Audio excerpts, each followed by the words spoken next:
Assalamualaikum warahmatullahi wabarakatuh. Innal hamdalillah nahmaduhu wa nasta'inuhu wa nastaghfiruh wa na'udzu billahi min shururi anfusina wa min sayyiati a'malina. Man yahdihillahu fala mudilla lahu wa man yudlil fala hadiya lahu. Asyhadu an la ilaha illallah wahdahu la syarika lahu wa asyhadu anna Muhammadan abduhu wa rasuluh. Ya ayyuhalladzina amanu taqullaha haqqa tuqatih wa la tamutunna illa wa antum muslimun. Ya ayyuhan nasu taqu rabbakumul ladzi khalaqakum min nafsin wahidah wa khalaqa minha zawjaha wa batha minhuma rijalan katsiran wa nisaa'a wattaqullaha alladzi tasaaluna bihi wal arham innallaha kana 'alaikum raqiba. Ya ayyuhalladzina amanu taqullaha wa qulu qawlan sadida yuslih lakum a'malakum wa yaghfir lakum dhunubakum wa man yuti'illaha wa rasulahu faqad faza fawzan 'azima. Amma ba'd, fa inna asdaqal hadithi kitabullah wa khairal hadi hadi Muhammadin sallallahu alaihi wasallam wa syarrul umuri muhdatsatuha wa kullu muhdatsatin bid'ah wa kullu bid'atin dhalalah wa kullu dhalalatin finnar. Ma'asal muslimin, bapak-bapak, ibu-ibu, saudara-saudariku rahimani wa rahimakumullah. Segala puji bagi Allah Subhanahu wa taala yang dengan limpah nikmat, hidayah serta pertolongannya kita dipertemukan oleh Allah Subhanahu wa taala dalam majlis yang mulia ini, dalam salah satu taman surga Allah yang ada di dunia ini. Semoga Allah Subhanahu wa taala mengumpulkan kita di taman surganya di akhir kelak. Kemudian tidak lupa sebagaimana kata Rasul SAW, la yashkurillah man la yashkurin nas. Tidak bersyukur kepada Allah yang tidak berterima kasih kepada manusia. Maka kami ucapkan banyak terima kasih kepada semua panitia, semua pengurus Ma'had Al-Qudwah ini yang telah memberikan kepada kita kesempatan untuk kita bertatap muka, untuk kita saling wa tawassaw bil haq wa tawassaw bis sabr. Semoga Allah menjadikan langkah kita ke tempat ini sebagai pemberat timbangan amal kebaikan kita di hari kiamat kelak. Langsung saja, karena waktunya juga insyaallah sangat terbatas, kita akan selesaikan materi sampai jam 9:30, kemudian soal jawab setengah jam sampai jam 10, insyaallah kita akan akhiri kajian. Ma'asal muslimin rahimani wa rahimakumullah. Pada kesempatan yang berbahagia ini kita akan membahas suatu tema yang sangat amat dibutuhkan, yang sangat amat selayaknya untuk dipahami oleh kita semuanya di zaman yang penuh dengan fitnah ini. Tema kajian kita yaitu menghadapi fitnah akhir zaman. Menghadapi fitnah akhir zaman. Ini adalah pembahasan yang masih ada kaitan dengan masalah akidah, dan para ulama juga membahas masalah fitan dalam kitab-kitab hadis seperti Sahih Bukhari, Sahih Muslim, Sunan Abi Dawud dan yang lainnya. Ini pembahasan yang sangat amat penting untuk kita sama-sama memahami dan mempelajarinya. Di sini ada 3 poin penting secara global yang akan kita sampaikan. Yang pertama berkaitan dengan makna fitnah, berkaitan dengan makna fitnah itu sendiri. Yang kedua tentang beberapa hadis yang berkaitan dengan fitnah, baik dari sisi kapan waktu fitnah itu muncul, dari mana muncul, dan bagaimana kedahsyatan fitnah tersebut. Itu poin yang kedua, hadis-hadis yang berkaitan dengan fitnah. Dan yang ketiga, ini yang pokok, yaitu berkaitan dengan bagaimana cara kita menyelamatkan diri daripada fitnah tersebut. Itu 3 poin global kajian kita pada pagi hari ini. Yang pertama, tentang makna fitnah itu sendiri. Kalau dalam bahasa Al-Quran, dalam bahasa Al-Hadis, dalam bahasa Arab, al-fitnah itu secara global, secara umum maknanya al-ibtila, al-imtihan, al-ikhtibar. Terjemahannya ujian. Itu makna fitnah. Fitnah dalam bahasa apa? Al-Quran, hadis, dan bahasa Arab artinya al-imtihan, al-ibtila, al-ikhtibar. Terjemahnya apa artinya? Ujian. Fitnah artinya ujian. Dalilnya surat Al-Ankabut ayat yang pertama sampai yang ketiga. Allah berfirman, Alif Lam Mim, ahasiban nasu an yutraku ayyaqulu amanna wa hum la yuftanun. Alif Lam Mim, apakah manusia mengira mereka dibiarkan mengatakan kami beriman, sedangkan mereka la yuftanun, tidak difitnah. Maksud difitnah di sini apa? Diuji. Kemudian Allah tegaskan lagi pada ayat yang ketiga, walaqad fatanna alladziina min qablihim fala ya'lamanna Allahu alladziina shadaqu wa la ya'lamanna al-kadzibin. Dan sungguh kami telah menguji orang-orang sebelum mereka, dan kami mengetahui siapa yang jujur keimanannya dan siapa yang dusta keimanannya. Walaqad fatanna alladziina min qablihim fala ya'lamanna Allahu alladziina shadaqu wa la ya'lamanna al-kadzibin. Jadi fitnah secara bahasa secara bahasa Al-Qur'an di sini artinya apa tadi? Ujian. Dan ayat ini juga menjelaskan bahwasanya kita semuanya orang yang beriman ketika di dunia pasti akan mendapatkan ujian dengan berbagai macam bentuknya. Dan salah satu hikmah adanya ujian untuk membedakan mana yang kuat imannya, yang jujur keimanannya, dan yang lemah ataupun yang dusta keimanannya. Itu hikmah dibalik fitnah, dibalik ujian yang ada di atas muka bumi ini.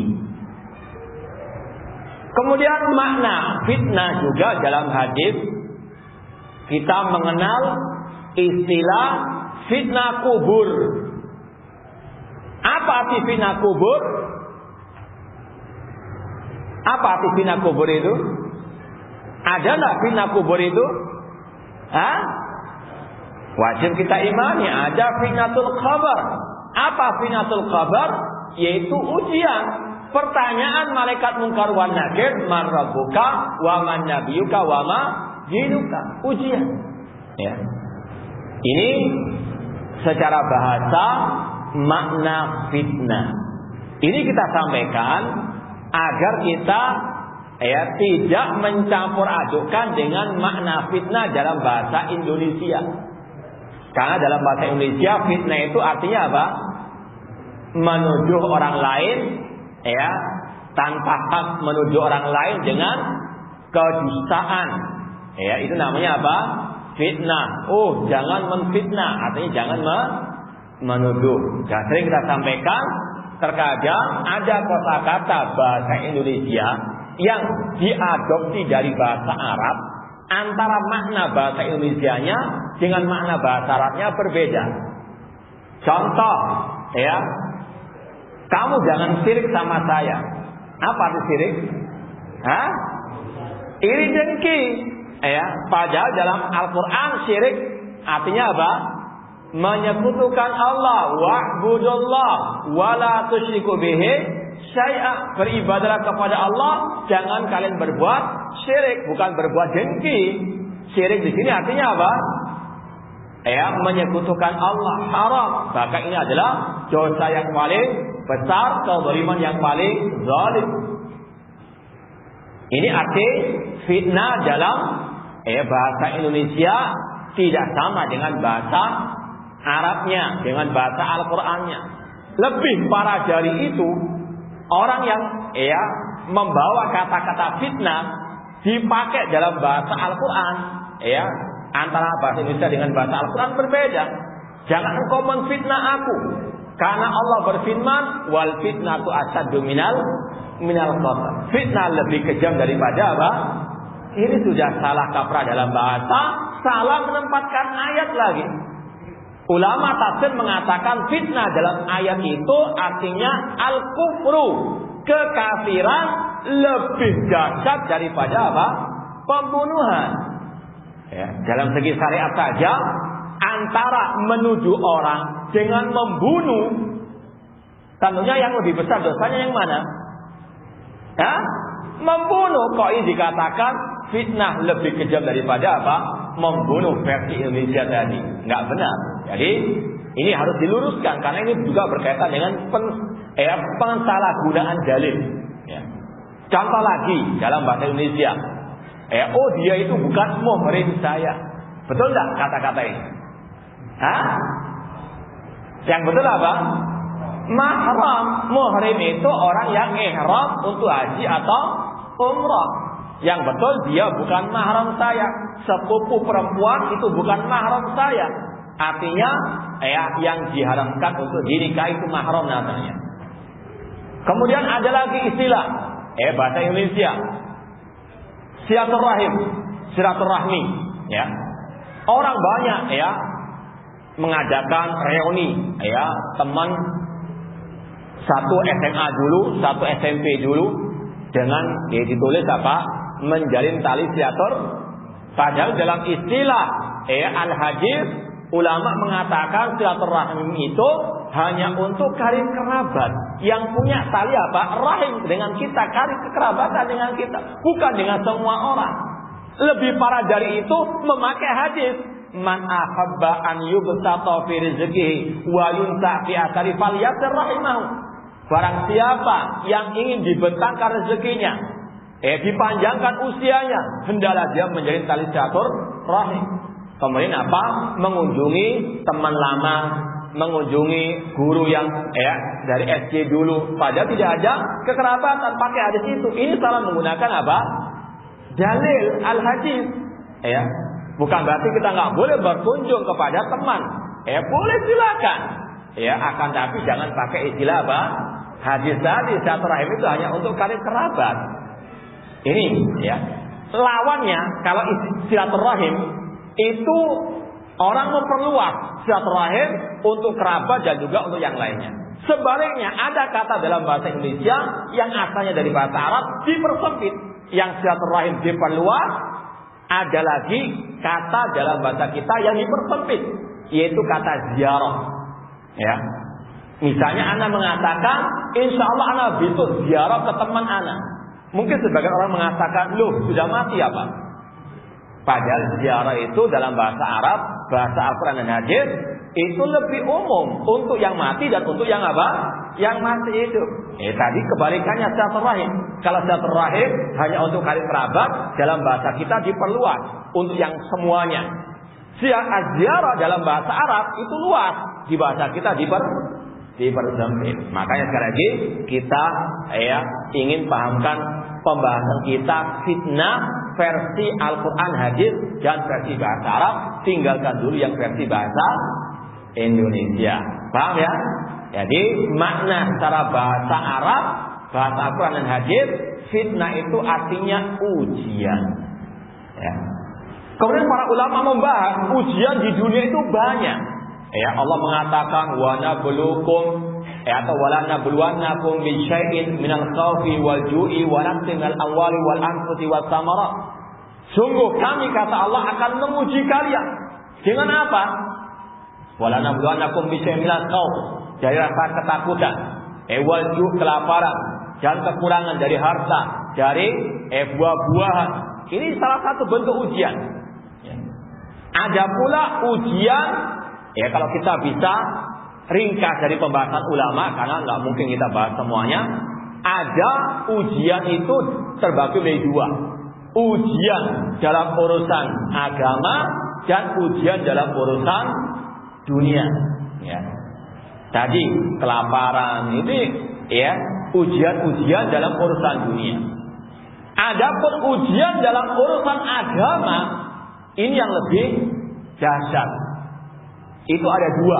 Ya, kalau kita mau ringkas ya, ujian itu ada dua. Ujian urusan agama, ujian urusan dunia. Ujian urusan agama ada dua, yaitu ujian fitnah syahwat dan fitnah apa? Asyubuhat. Ya. Fitnah syahwat seperti kemaksiatan dan yang sejenisnya. Ini fitnah asyahwat. Allah menguji manusia dalam urusan agamanya dengan tadi syahwat. Ya, pemuda yang belum menikah diuji dengan pacaran. Ya, ini maksiat syahwat, haram. Wala taqrabuz zina. Ya, orang ya dia mau kaya, cari jalan pintas, korupsi, mencuri dan sebagainya. Ini fitnah syahwat, haram. Ya. Namun ada lagi yang lebih dahsyat dari fitnah syahwat, yaitu fitnah syubuhat. Kesalahpahaman dalam urusan agama. Atau kalau istilahnya sekarang lebih ya mantapnya gagal paham. Ya, tentang urusan apa? Agama. Tersesat dalam urusan agama. Ini yang lebih apa? Berbahaya. Ya. Kenapa kok lebih berbahaya? Sebagaimana kata Sufyan Ats-Tsauri, al-bid'atu ahabbu ila iblis minal ma'siyah. Bid'ah, fitnah bid'ah itu lebih dicintai oleh iblis daripada maksiat. Kenapa demikian? Al-ma'siyatu yutabu minha wal bid'atu la yutabu minha. Orang yang berbuat maksiat, hatinya masih ada rasa bersalah. Hati kecilnya mengatakan dia salah. Ya, dia ada keinginan untuk bertobat. Ya, dia tidak ingin perbuatan maksiatnya diwarisi oleh orang lain. Bahkan dia tidak ingin dilihat oleh orang lain ketika berbuat maksiat. Ada rasa salah. Namun orang yang berbuat bid'ah, dia tidak mau bertobat karena dia sudah merasa apa? Merasa benar. Sebagaimana firman Allah, "Qul hal nunabbi'ukum bil aktsarina a'mala alladzina dhalla sa'yuhum fil hayatid dunya wa hum yahsabuna annahum yuhsinuna sun'a." Apakah kami akan memberitahukan kepada kalian tentang orang yang paling merugi amal perbuatannya, yaitu orang-orang yang tersesat dalam urusan agama, namun dia mengira telah berbuat yang sebaik-baik. Ini bahayanya apa? Fitnah syubhat. Ya, gagal paham dalam agama, salah dalam memahami agama, rancu dalam memahami agama Islam ini. Ini fitnah apa? Asyubhat. Nah, pembahasan kita ini akan lebih kita fokuskan kepada fitnah syubhat ini. Ya. Karena ini yang lebih berbahaya. Ya. Meskipun sekali lagi ujian atau fitnah di dunia itu berbagai macam. Ya, kalau kita ringkas ada dua macam, fitnah dunia dan fitnah apa? Agama. Makanya Rasul pernah berdoa kepada Allah dan Rasul mengajarkan kepada kita doa ini. Wala taj'alid dunya akbar hammina wala taj'al dunya akbar hammina. Ya Allah, jangan engkau jadi dalam hadis tentang doa Rasulullah, wala taj'alid dunya akbar hammina. Ya Allah, jangan engkau jadikan dunia ini sebagai puncak daripada impian ataupun kesenanganku. Ini adalah apa? Fitnah urusan dunia. Namun Rasul sebelumnya mengatakan, ya Allah, jangan engkau jadikan musibahku fi dinina, dalam urusan apa? Agama. Karena fitnah agama ini fitnah yang luar biasa dahsyatnya. Makanya kita fokuskan fitnah dunia, fitnah agama. Fitnah agama ada dua, syahwat dan syubhat. Paham ya? Jadi poin pertama, fitnah yang kita maksud adalah fitnah syubhat, kerancuan dalam memahami agama, gagal paham dalam urusan agama. Itu kita fokuskan kajian ini dalam masalah hal tersebut. Meskipun pembahasan masalah fitnah ini sangat amat banyak cabangnya. Sekarang ingin kita sampaikan tentang hadis-hadis masalah al-fitan. Ya, hadis-hadis dalam masalah al-fitan. Ini antum nanti bisa lihat dalam Sahih Bukhari atau dalam Sahih Muslim, Sunan Abi Dawud, atau yang lainnya. Cuma ini kita ambil beberapa saja yang kita anggap penting untuk kita mengetahuinya. Kita sebutkan dahulu hadis-hadis yang berkaitan dengan bagaimana dahsyatnya fitnah. Dalam Sahih Muslim, Rasul SAW pernah bersabda, "Badiru bil a'mali fitanan, kaqita'il lailil mudlim." Bersegeralah kalian untuk beramal saleh, karena nanti pada suatu zaman akan muncul berbagai macam bentuk fitnah. Banyak fitnah seperti potongan malam yang gelap gulita. Artinya betul-betul banyak manusia yang tidak tahu mana syirik, mana tauhid, mana sunnah, mana bid'ah, mana kelompok sesat, kelompok yang benar, mana ahlu sunnah yang asli dan mana yang imitasi. Gelap gulita. Kaqita'il lailil mudlim. Fitnah itu seperti potongan malam yang gelap gulita. Kemudian Rasul menyebutkan bagaimana dahsyatnya fitnah tersebut. Yusbih rajulun mu'minan wa yumsi kafiran. Pagi harinya orang itu masih mukmin, namun sore harinya sudah kafir. Na'udzubillah min dzalik. Enggak sampai 24 jam sudah berubah dari mukmin menjadi kafir. Dan kita sebagai seorang muslim sejati, jangan pernah merasa aman. Wah, saya sudah ngaji puluhan tahun, saya sudah mondok puluhan tahun. Jangan pernah menjamin diri kita. Hati kita bukan di tangan kita. Yang mengatur hati kita hanyalah Allah. Ya muqallibal qulub, tsabbit qalbi ala dinik. Makanya perlu ada kewaspadaan, perlu adanya ar-raja wal khauf, rasa harap, rasa takut.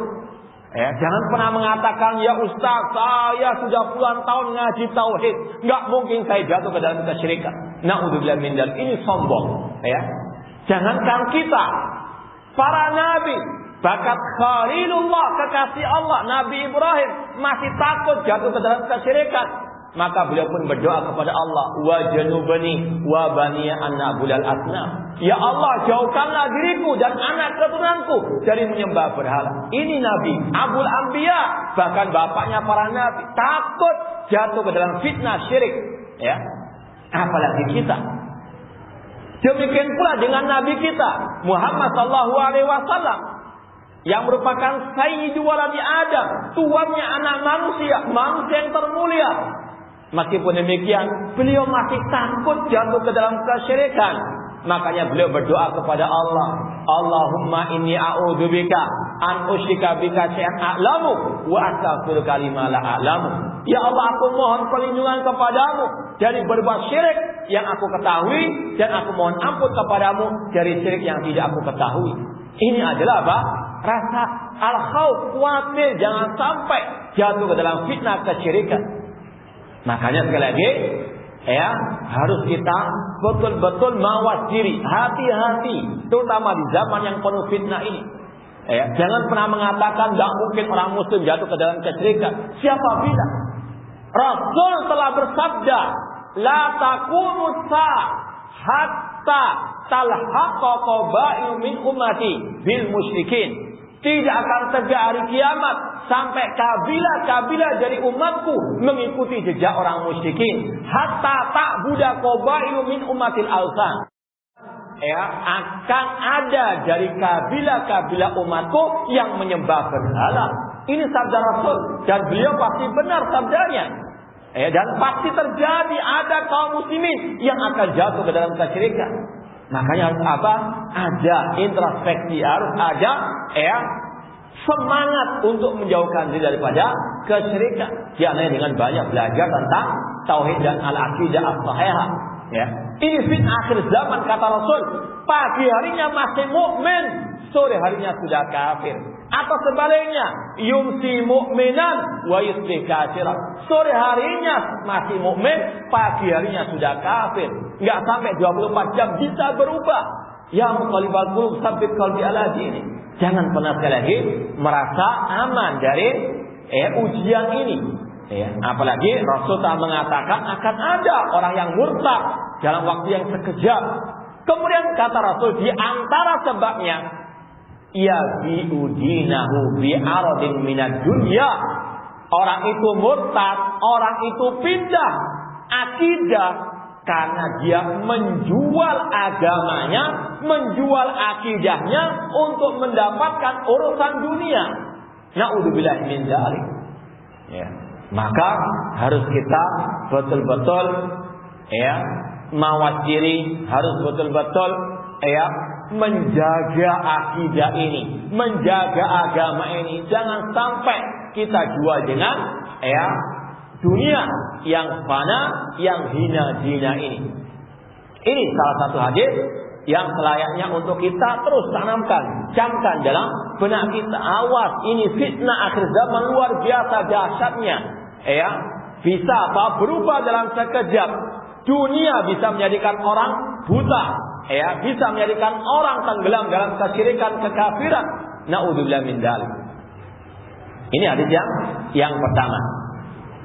Kemudian hadis yang kedua, sebagaimana yang diriwayatkan oleh Hudzaifah bin Yaman radhiyallahu anhu, pernah suatu saat Al-Khalifah Rasyid Umar bin Khattab radhiyallahu anhu bertanya kepada para sahabat, ayyukum yahfazu qaula Rasul fil fitan. Umar bin Khattab bertanya kepada para sahabat yang lain, siapa di antara kalian yang hafal hadis-hadis tentang masalah fitnah? Kemudian Hudzaifah mengatakan, aku yang menghafal dari Rasulullah SAW. Kemudian disebutkan fitnatur rajul fi malihi wa alihi yukafiruha as-shalah was shadaqatu wal amr bin ma'ruf wa nahy al munkar. Kata Hudzaifah bin Yaman bahwasanya Rasul mengatakan fitnahnya seseorang di dalam keluarganya, di hartanya itu bisa dihapus dengan salat, dengan sedekah dan dengan amar ma'ruf nahi munkar. Namun kata Umar bin Khattab radhiyallahu ta'ala anhu, bukan itu fitnah yang aku kehendaki, yang aku tanyakan. Walakin allati tamuju kamaujil bahri. Namun yang aku maksud fitnah yang seperti ombak, seperti gelombang di lautan. Kalau kita perhatikan bagaimana ombak yang dahsyat di lautan atau bahkan di samudra, bisa membinasakan, bisa menenggelamkan. Itulah sekali lagi salah satu sifat fitnah di akhir zaman, yaitu fitnah yang bisa membinasakan, menenggelamkan manusia. Kemudian Umar bin Khattab radhiyallahu anhu bertanya kepada Hudzaifah yang maknanya bahwasanya kapan fitnah tersebut akan terjadi. Kemudian Hudzaifah menjawab, yaitu dengan terbunuhnya Al-Khalifah Rasyid Umar bin Khattab radhiyallahu taala anhu. Ini adalah hadis yang menceritakan kepada kita awal munculnya fitnah syubhat di tengah-tengah kaum muslimin, yaitu setelah terbunuhnya Al-Khalifah Rasyid Umar bin Khattab radhiyallahu anhu, bermunculan kelompok-kelompok sesat, bermunculan akidah-akidah sesat, pemikiran-pemikiran sesat, bermunculan bergentayangan asyubhat. Kata Rasul dalam makna hadis tadi, itu akan muncul sepeninggal Al-Khalifah Rasyid Umar bin Khattab radhiyallahu anhu. Dan betul itu terjadi. Munculnya Syiah Rafidhah itu pada waktu kekhalifahan Dzun Nurain Utsman bin Affan radhiyallahu anhu. Kemudian muncul setelah itu juga kelompok Khawarij. Ya, dan diikuti dengan kelompok-kelompok yang lainnya. Sebagaimana kata Rasul, "Sataftariqu hadhil ummah ala 73 firqah, kulluha finnar illa wahidah." Umat Islam akan terpecah belah menjadi 73 golongan, semuanya masuk neraka kecuali satu. Ketika ditanya, "Man ya Rasulullah?" Rasul menjawab, "Ma'an alaihi wa ashabi." Ya. Kata Abdullah bin Mubarak, seorang ulama tabi'in, "Aslu isnataini wa sab'ina hawan arba'atu ahwa." Nenek moyang 72 golongan yang sesat ada 4. Kelompok Syiah Rafidah, kelompok Khawarij, kelompok Al-Qadariyah, kelompok Murji'ah. Secara ringkas, kelompok Syiah Rafidah jelas, ya. Sebagian ulama mengkafirkan mereka, mengeluarkan mereka dari Islam karena mereka meyakini Al-Quran sekarang ini tidak sempurna, ada banyak yang dikurangi. Mereka mengkafirkan banyak para sahabat, mereka bahkan menghina Nabi Muhammad SAW. Mereka menghalalkan darah kaum muslimin dan banyak sekali kesesatan dan kekafiran mereka. Itu Syiah Rafidah. Adapun kelompok Khawarij, yaitu kelompok yang suka mengkafirkan kaum muslimin. Kalau sekarang ini lebih identik dengan kelompok teroris. Seperti kelompok ISIS sekarang, ulama sepakat mengatakan mereka adalah kelompok Al-Khawarij. Mereka mengkafirkan kaum muslimin dan menghalalkan darah kaum muslimin. Itu kelompok Khawarij. Munculnya kapan? Tadi pada waktu zaman Al-Khalifah Rasyid Utsman bin Affan, terus disambung pada waktu zamannya Al-Khalifah Rasyid Ali bin Abi Thalib, sampai beliau pun dibunuh oleh seorang Khawarij yang bernama Abdurrahman bin Muljam Al-Himyari. Kemudian kelompok Qadariyah ini muncul pada zaman Abdullah bin Umar radhiyallahu anhu. Antum lihat dalam awal Sahih Muslim. Awal Sahih Muslim hadis tentang apa? Siapa yang tahu? Bismillah. Siapa yang tahu? Hadis pertama dalam Sahih Muslim. Kalau dalam Sahih Bukhari apa hadis pertama? Masya Allah, apa Sahih Bukhari ya? Ini tidak apa-apa, meskipun awalnya saja. Sahih Muslim, apa awal hadisnya? Hadis Jibril, santa, ya. Hadis Jibril tentang apa? Al-Islam, Al-Iman, dan apa? Al-Ihsan.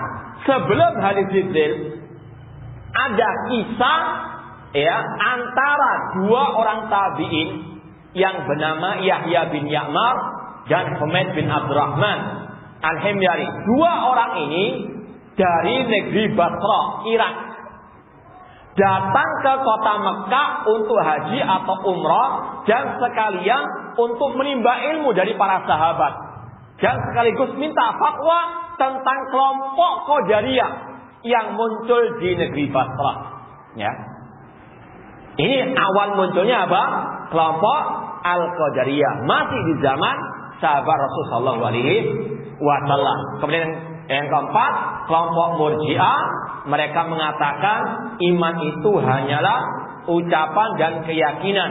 Amal perbuatan bukan termasuk al-iman. Mereka mengatakan orang berbuat maksiat itu imannya tetap sempurna. Imannya orang maksiat sama dengan imannya Abu Bakar dan Umar. Itu kesesatan kelompok apa? Murji'ah. Apakah ada? 4 kelompok ini sampai sekarang masih ada.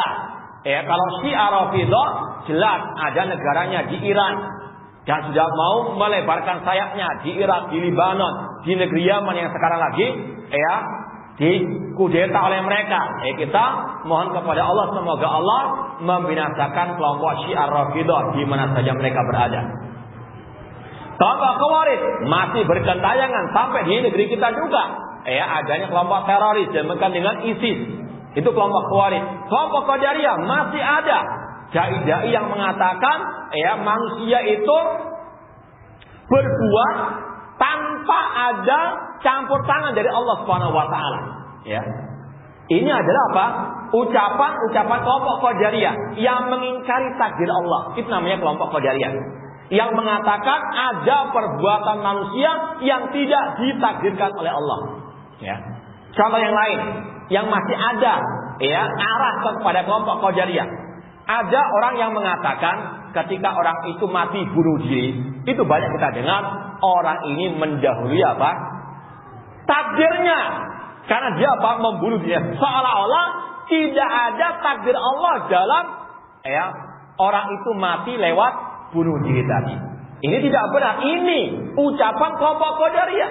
Kita Ahlussunnah meyakini semua yang terjadi dengan takdir Allah Subhanahu wa taala, yang baik maupun yang buruk. Meskipun Allah tidak suka dengan yang buruk, tidak ridho dengan yang buruk tadi. Ya, namun orang itu mati bunuh diri dengan takdir Allah. Cuma dengan cara apa? Orang itu dengan bunuh diri. Orang mati kecelakaan itu dengan takdir Allah. Orang mati itu karena kesemutan itu juga takdir Allah. Orang itu mati karena minum, takdir Allah. Semua dengan takdir Allah. Ya, Imam Syafi'i mengatakan, "Masyita kana illam asya." Ya Allah, apa yang Kau kehendaki pasti terjadi meskipun aku tidak menghendaki. Ini intinya apa? Semua dengan takdir Allah. Itu ada kelompok Qadariyah sampai sekarang. Yang keempat, kelompok Murji'ah. Tadi ada yang mengatakan iman hanyalah ucapan dan apa? Keyakinan. Bahkan yang lebih dari itu, seperti dalam Islam kejawen istilahnya, yang penting iling. Kan begitu? Gak sholat gak apa-apa, yang penting iling. Ya. Orang disuruh sholat mengatakan gak penting sholat itu, yang penting hatinya apa? Ini salah satu apa? Virus kelompok Murji'ah. Ya, mungkin perempuan disuruh berjilbab mengatakan gak penting jilbab, ya, lahiriah, yang penting ya saya hatinya berjilbab. Na'udzubillah min dzalik. Ini ya ajaran kelompok-kelompok itu masih ada. Ini syubhat-syubhat, ini fitnah syubhat, masih bergentayangan di sekeliling kita. Maka perlu untuk kita apa? Waspada. Kata Umar bin Khattab, fitnah tersebut seperti ombak, seperti gelombang laut yang bisa apa? Membinasakan. Ya. Ini salah satu sifat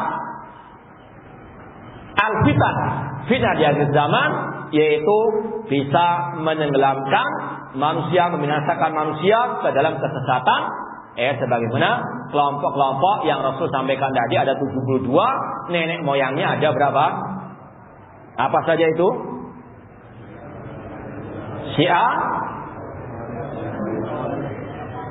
terus, nah,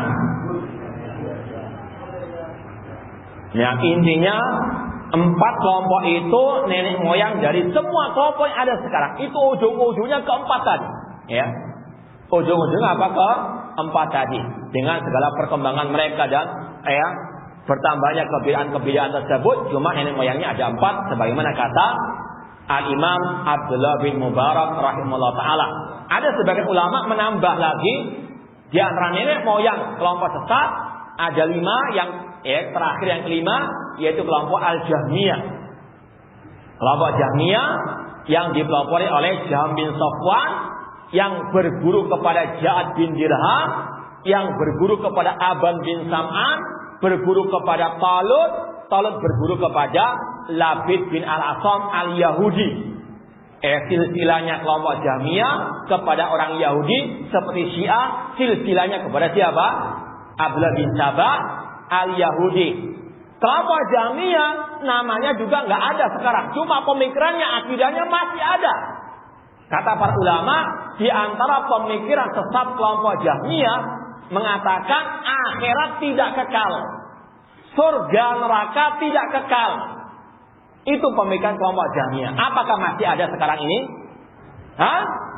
Ada, bahkan ada bukunya juga. Na'udzubillah min dzalik. Makanya sekali lagi kita belajar fitnah seperti ini, bukan belajar sesuatu yang sudah kadaluarsa, tidak. Subuhat-subuhat yang sudah ada dulu masih ada sekarang ini, meskipun dengan merek yang lain, dengan bungkus yang lain, dengan nama yang lain, cuma hakikatnya sama. Makanya kita harus apa? Waspada, teliti, jangan terprovokasi dengan nama atau merek. Lihat hakikatnya, lihat akidahnya. Kemudian hadis yang berikutnya masih berkaitan dengan sifat-sifat fitnah di akhir zaman, yaitu sabda Rasulullah SAW dalam Sahih Muslim juga, wa taji'u fitnatun fayraqiq ba'daha ba'dan, bahwasanya akan muncul suatu fitnah,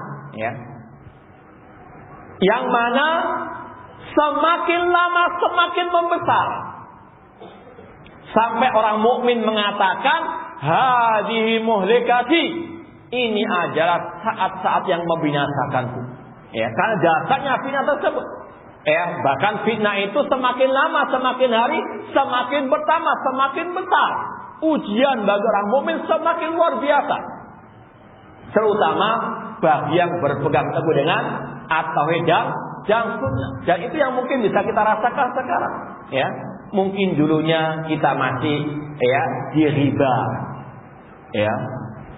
Muncul lagi fitnah yang lain, kita dituduh radikal, bahkan kita dituduh teroris, padahal kita yang membantah teroris. Kemudian bertambah lagi dicaci maki di medsos sekarang, luar biasa ujian bagi dakwah salafiyah, dakwah sunnah. Bahkan lebih parah dari itu di demo. Ini fitnah yang terus menerus akan bertambah. Yang sebelumnya itu akan lebih kecil dibandingkan yang datang setelahnya. Itu kata Rasul. Wa taji'u fitnatun fayraqiq ba'daha ba'dan. Akan datang fitnah yang semakin hari akan semakin membesar. Makanya Rasul mengatakan, inna min waraikum ayyamas sabar. Sesungguhnya di belakang kalian nanti akan ada hari-hari yang penuh dengan kesabaran. Wajib kita bersabar, berpegang teguh dengan Al-Quran dan Sunnah, dengan pemahaman para salafus saleh, di tengah caci maki, di tengah-tengah kelompok-kelompok yang membuli kita ataupun yang memberikan kepada kita fitnah-fitnah tersebut. Ini sekali lagi adalah sesuatu yang harus kita persiapkan. Kita sebagaimana kata Allah tadi, tidak mungkin dibiarkan mengatakan kami beriman sedangkan kita tidak diuji. Ujian itu luar biasa. Makanya apa tujuan ujian tersebut? Allah mengatakan tadi, untuk Allah mengetahui siapa yang jujur keimanannya, siapa yang dusta keimanannya. Sehingga adanya fitnah di akhir zaman ini, kita tahu mana dai salafi sejati, mana dai salafi imitasi. Dengan adanya fitnah ini kita akan mengetahui. Makanya kata Rasul juga, al fitnah itu tughorbil. Fitnah itu seperti ayaan. Kalau orang membangun rumah, mengayak pasir, kan akan terpisahkan mana yang baik dan mana yang jelek. Itulah al-fitnah, untuk menguji liyamizal khabitha minat thayyib, untuk menguji siapa yang baik dan siapa yang jelek. Maka sekali lagi ini harus kita persiapkan. Ujian ini berat, namun insya Allah dengan pertolongan dari Allah itu akan bisa kita lalui selama kita betul-betul di atas al-istiqamah, di atas apa yang Allah dan Rasulnya ajarkan kepada kita. Nanti akan kita sampaikan pada poin yang terakhir. Kemudian di antara hadis tentang fitnah, kata Rasul sallallahu alaihi wasallam, beliau mengatakan, Rasul pernah suatu saat itu ceramah pengajian sehari semalam, mulai ibadah subuh sampai datang ke bulan, sampai malam. Di antara yang Rasul sebutkan tentang berbagai macam bentuk fitnah. Di antara yang Rasul mengatakan, wa minhunna fitanun karyahis saifi. Di antara fitnah-fitnah itu ada fitnah yang seperti angin yang bertiup di kala musim panas. Kalau di sini masih dingin, meskipun anak berkeringat. Kalau di Timur Tengah, di Arab Saudi misalnya, kalau sudah musim panas, anginnya itu kayak kita di pinggir kompor langsung, panas 50 derajat. Pernah tuh merasakan di sini 50 derajat? Itu bagaimana dasarnya fitnah? Kata Rasul, fitnah itu seperti apa? Riyah saif, seperti angin yang bertiup dikala musim panas. Kata para ulama juga di samping karena panasnya, kemudian juga ciri angin tersebut itu terus akan mengalir, terus akan bertiup, tidak akan pernah berhenti. Itulah ujian yang harus kita siapkan untuk menghadapinya. Karena ini sangat panas dan terus akan bertiup, tidak akan pernah berhenti dan berbagai macam bentuknya. Maka sekali lagi ma'asal muslimin, ikhwani fillah wa akhwati rahimani wa rahmatullah, jangan kita menganggap remeh masalah ini. Jangan pernah kita merasa aman, apalagi di depan mata kita sudah banyak melihat orang-orang yang berguguran di tengah medan dakwah. Yang dulunya mungkin kita kenal sebagai ustadz ahli sunnah, sebagai ustadz salafi, sekarang sudah berubah menjadi ustadz khawarij. Ada yang dulunya mendakwakan dakwah salafiyah, sekarang ikut dengan kelompok-kelompok sesat yang lainnya. Banyak sekali contoh-contohnya.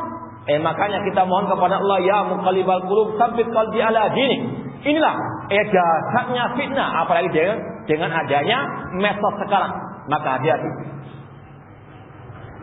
Ada berapa hadis itu? Nah, yang dibaca ada berapa hadis tadi? Nggak nyata.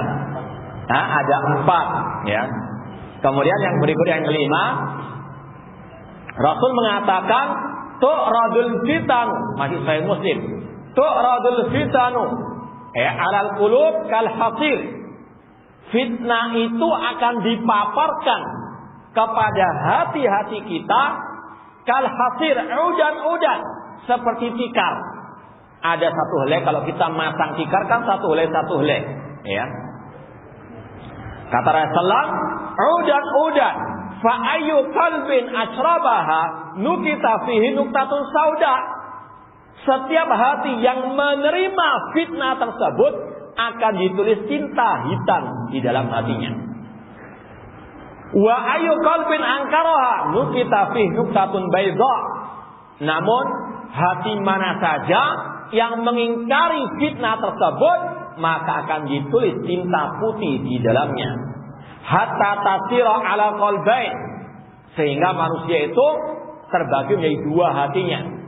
Ala abyadha misal safa fala tadurruhu fitnatun madamatis samawati wal ardu.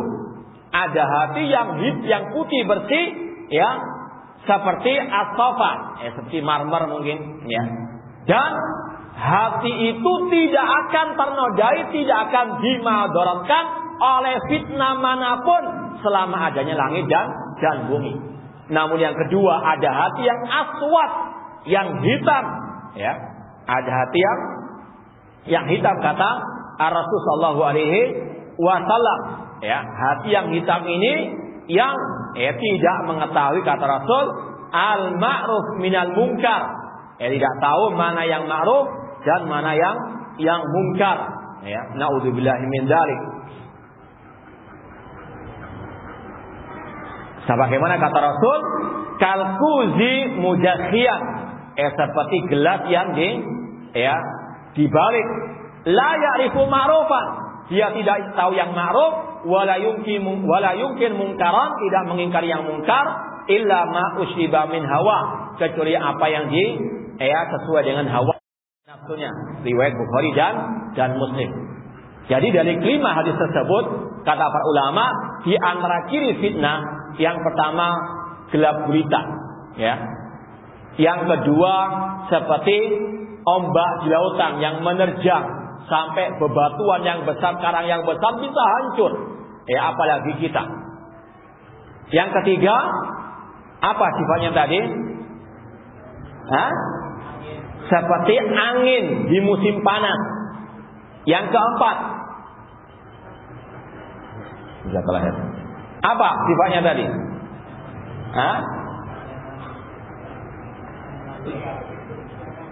Seperti ayaman tikar yang dipaparkan sedikit demi sedikit, nggak langsung disebutkan semua syubhat, namun ini yang akan menggelincirkan manusia tanpa terasa. Sebagaimana kata para ulama, al-bid'atu baridul kufri. Bid'ah itu jembatan menuju kekafiran. Mungkin dikira nggak ada masalah, kecil kok, diremehkan. Namun suatu saat terus akan membesar. Sebagaimana kata Al-Imam Al-Barbahari dalam kitab beliau Syarh Sunnah, beliau mengatakan, ihzar sighar al-muhdatsat. Hati-hati kalian dari bid'ah-bid'ah yang kecil. Fa inna sighar al-bid'ah ta'udu hatta tasira kibara. Karena bid'ah yang kecil, kalau pelihara terus akan membesar. Wa kadzalika kullu bid'atin hisab fi hadil ummah kana awala sahiran yusbil haqqa. Demikianlah setiap bid'ah di atas muka bumi ini, di tengah umat ini awalnya kecil namun terus membesar. Naudzubillah min dzalik. Maka sekali lagi harus kita berhati-hati. Kemudian juga tadi sifatnya yuraqi ba'dha ba'dhan. Semakin hari semakin apa? Membesar. Itu beberapa sifat fitnah di akhir zaman seperti yang Rasul sampaikan. Kemudian dari hadis tadi, dari hadis Umar bin Khattab tadi kita mengetahui kapan munculnya fitnah di tengah umat Islam, yaitu setelah terbunuhnya Al-Khalifah Rasyid Umar bin Khattab radhiyallahu anhu. Kemudian yang terakhir kita akan sebutkan hadis Rasul SAW tentang dari mana munculnya fitnah itu. Dalam hadis yang sahih dan banyak riwayatnya, Rasul pernah bersabda, berdoa, Allahumma barik lana fi Syamina. Ya Allah, berkahilah negeri Syam kami. Negeri Syam itu termasuk Yordania, Palestina, Suriah, dan Libanon. Allah, Rasul mengatakan, ya Allah, berkahilah negeri Syam kami. Kemudian Rasul mengatakan, wa fi Yamanina. Ya Allah, berkahilah negeri Yaman kami. Kemudian para sahabat berkata, wa fi Najdina ya Rasulullah. Kenapa engkau tidak mendoakan negeri Najd kami ya Rasulullah? Ahli bid'ah mengambil hadis ini untuk mengatakan dakwah Syekhul Islam Muhammad bin Abdul Wahab itu dakwah yang sesat. Karena Rasul nggak mendoakan negeri apa? Najd. Padahal semua ulama hadis ketika mentafsirkan hadis ini mengatakan Najd yang dimaksud Najdul Irak. Irak. Karena apa? Riwayat yang lain mengatakan wa fi Iraqina ya Rasulullah. Kenapa engkau nggak mendoakan negeri Irak kami ya Rasulullah? Namun al-bid'ah mengambil ini untuk menyudutkan dakwah Syekhul Islam Muhammad bin Abdul Wahab rahimahullah taala. Padahal yang dimaksud oleh para ulama hadis di antaranya Al-Imam Al-Hafidz Ibnu Hajar Al-Asqalani dalam Fathul Bari mengatakan Najd yang dimaksud di situ negeri apa? Irak. Kata Rasul, min hunalikal fitan. Dari negeri Irak itulah akan muncul banyak fitnah. Dari dulu sampai sekarang Irak sumbernya fitnah. Kalau dahulu tadi Syiah muncul dari Irak, Khawarij muncul dari Irak, Qadariyah muncul dari Irak, Murji'ah juga demikian. Sekarang juga demikian. Irak dan sekitarnya sumber fitnah. ISIS dari mana sekarang ini? Dari mana? Dari negeri Irak. Kemudian Syiah dari Iran dan juga Irak. Komunis dari mana? Uni Soviet dan sekelilingnya dekat dengan Irak.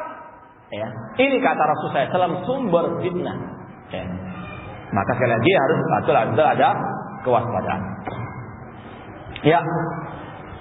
Ini tinggal setengah jam lagi. Kita bahas poin yang ketiga yang terakhir. Ini yang lebih penting lagi. Al-wiqayatu minal fitan.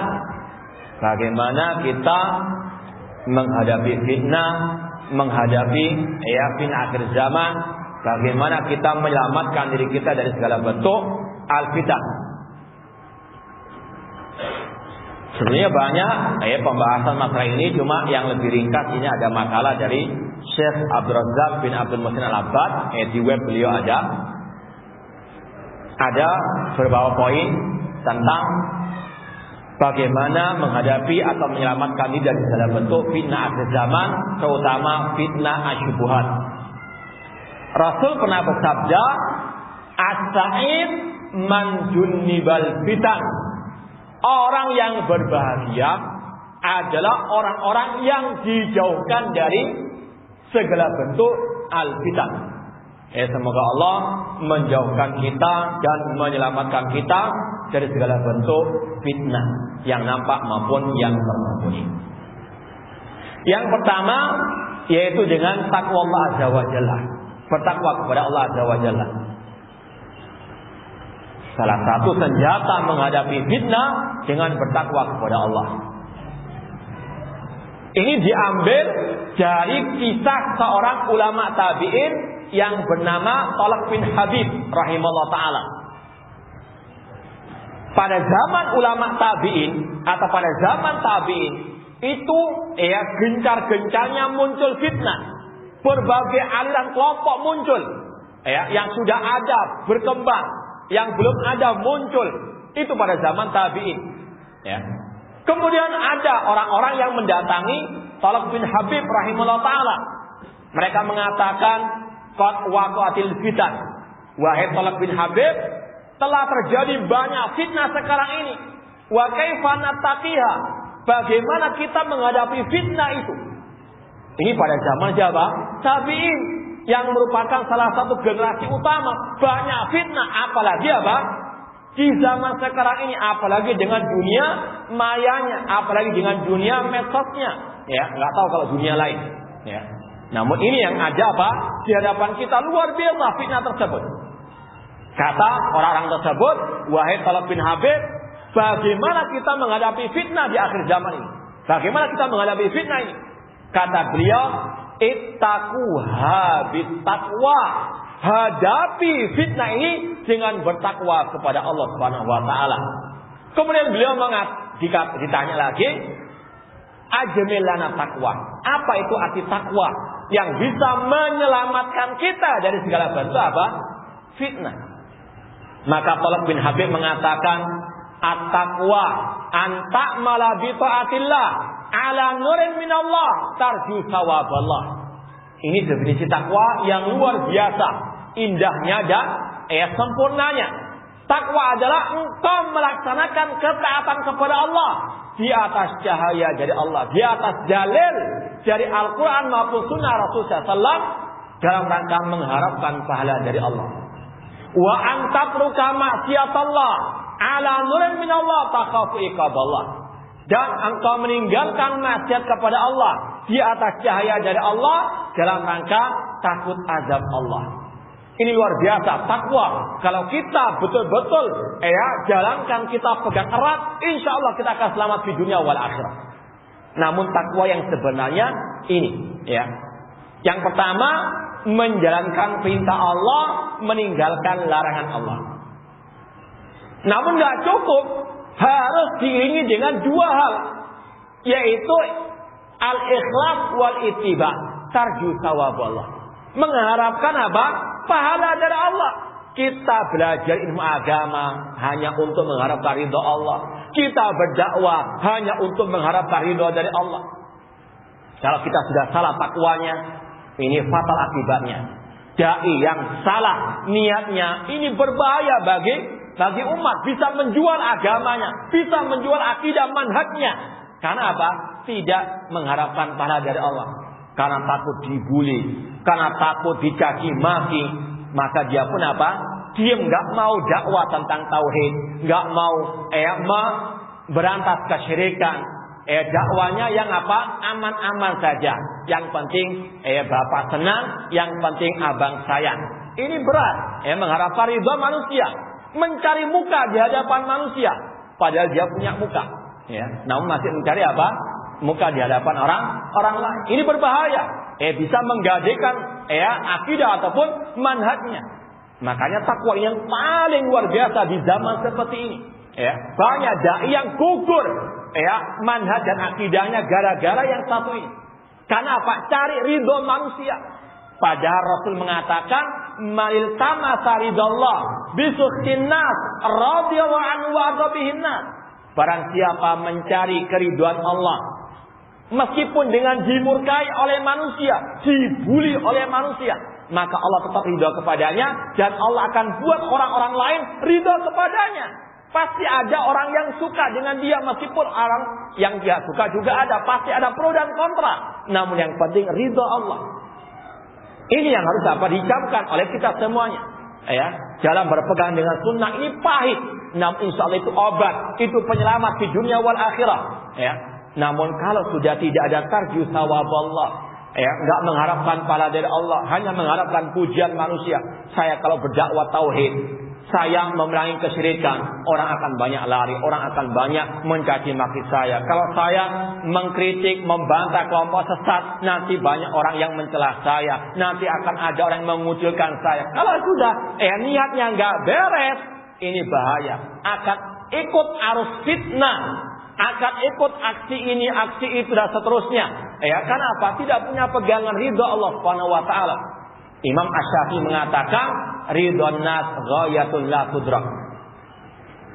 Mencari pujian manusia, ridho manusia itu impian yang enggak mungkin bisa tercapai. Pasti orang itu pro dan kontra. Jangankan kita yang penuh dengan kekurangan, kelemahan. Nabi Muhammad SAW, manusia yang paling mulia, apakah semua orang suka kepada beliau? Apakah semua orang pro kepada beliau? Apakah semua orang beriman kepada beliau? Tidak. Ada pro dan kontra. Namun beliau tetap istiqamah. Yang penting ridha Allah, yang penting dakwah di atas jalan Allah Subhanahu wa taala. Ini tarju sawaballah. Dalam menghadapi fitnah dibutuhkan takwa. Tadi menjalankan perintah Allah, meninggalkan larangan Allah, kemudian diiringi dengan tarju sawaballah, mengharapkan pahala dari Allah. Namun sekaligus takhafu iqaballah, takut adab Allah. Jangan pernah merasa aman, minta tolong kepada Allah. Jangan kita terus roja.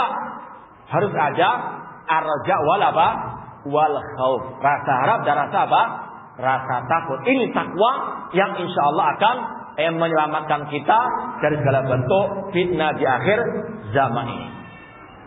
Kemudian fitnah yang kedua, kata Syekh Abdul Razak, di antara dawabit, kaidah menghadapi fitnah, kata beliau luzumul kitabi wa sunnah, tentunya ala fahmi salafil ummah, berpegang teguh dengan Al-Quran dan sunnah, dengan pemahaman para salaful ummah, sahabat tabi'in dan tabi'u at-tabi'in. Segala sesuatu tidak boleh kita terima asal-asalan kecuali setelah kita timbang dengan timbangan dari Al-Quran dan Sunnah, dengan pemahaman para sahabat Rasulullah SAW. Ini ukuran kebenaran. Bukan ukuran kebenaran itu gelar, ketenaran, retorika yang indah, bukan itu. Ukur semuanya dengan Al-Quran dan Sunnah, dengan pemahaman para salafus as-saleh. Kalau ada orang masya Allah ceramahnya luar biasa ngetrennya, dai semiliar umat misalnya, mungkin belum ada sekarang dai semiliar umat, tenar luar biasa.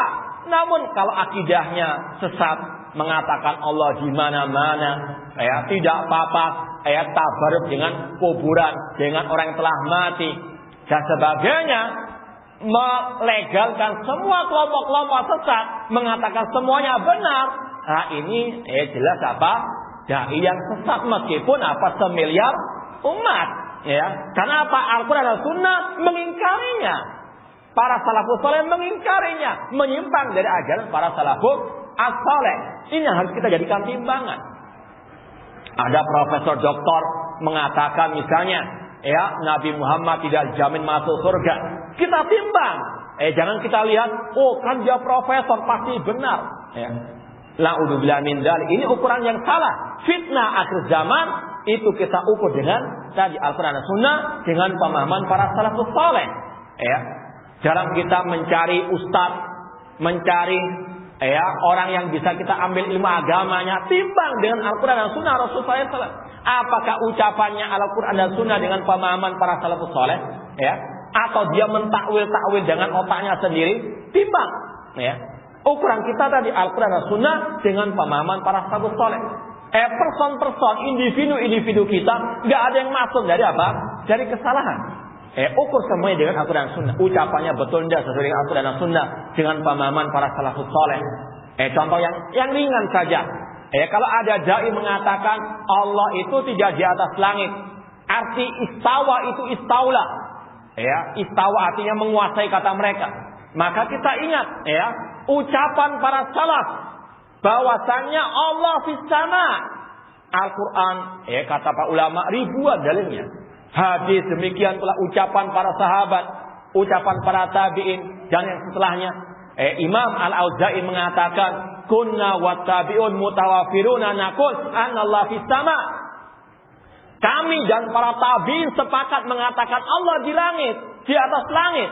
Kalau ada dai yang mengatakan tidak demikian, maka ini sekali lagi dai yang menyimpang dari ajaran Al-Quran dan Sunnah dengan pemahaman para salafus as-saleh. Jazakallahu khairan. Intinya sekali lagi, ini harus kita tetap pertahankan Al-Quran dan Sunnah dengan pemahaman para salafus as-saleh. Apalagi Rasul mengatakan tadi 72 yang sesat, 1 yang selamat. Siapa mereka? Ma'ana alaihi wa ashabi, yang mengikuti jejakku dan jejak para sahabatku.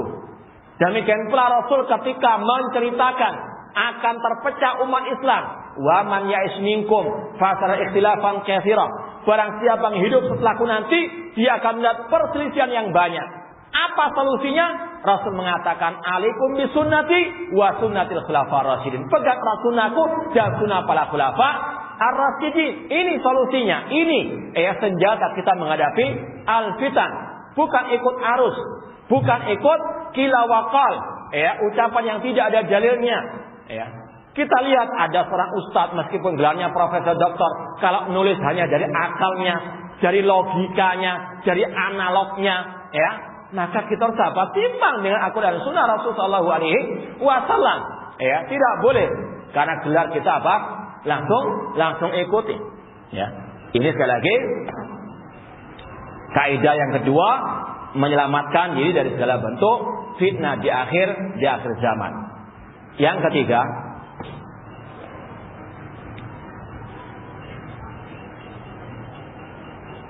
arifku wal ana wa adamul ajala wa ta'ammul fi awaqibil umur, yaitu tidak tergesa-gesa. Kalau istilah orang Jawa itu alon-alon asal kelakon. Jangan cari jalan pintas, jangan jalan pintas dianggap pantas.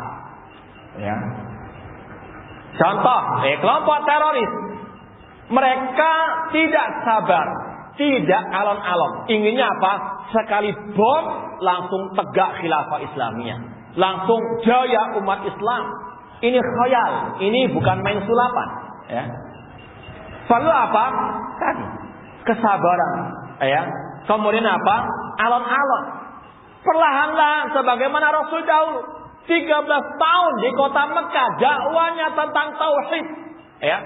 Terus tauhid, padahal di tengah orang Arab yang paham la ilaha illallah. Namun Rasul menanamkan terus 13 tahun tentang tauhid. Rasul ditawari kepemimpinan, Rasul tolak, nggak mau. Rasul ingin apa? Dakwah dari bawah, pelan-pelan, alon-alon. Namun apa hasilnya? Luar biasa. Setelah hijrah ke kota Madinah, langsung muncul masyarakat Islami, negara Islam yang luar biasa. Ini karena apa? Tadi tidak tergesa-gesa. Bahkan ketika Rasul di kota Mekah, para sahabat banyak ditindas, ada yang dibunuh. Rasul dibuli habis-habisan. Ketika itu ada seorang sahabat mengatakan, ala taj'allaha lana, ala tastansirunallah. Ya Rasulullah, kenapa engkau tidak meminta pertolongan kepada Allah? Artinya apa? Para sahabat lagi apa? Sangat gundah-gulana. Mereka ditindas di mana-mana di kota Mekah. Ingin apa? Langsung jihad, langsung perang. ya istilahnya bondo nekat sudah, ya. Namun apa kata Rasul SAW? Sesungguhnya ada orang-orang sebelum kalian yang mereka digergaji, tubuhnya menjadi dua, namun mereka tidak berpaling dari agama Allah.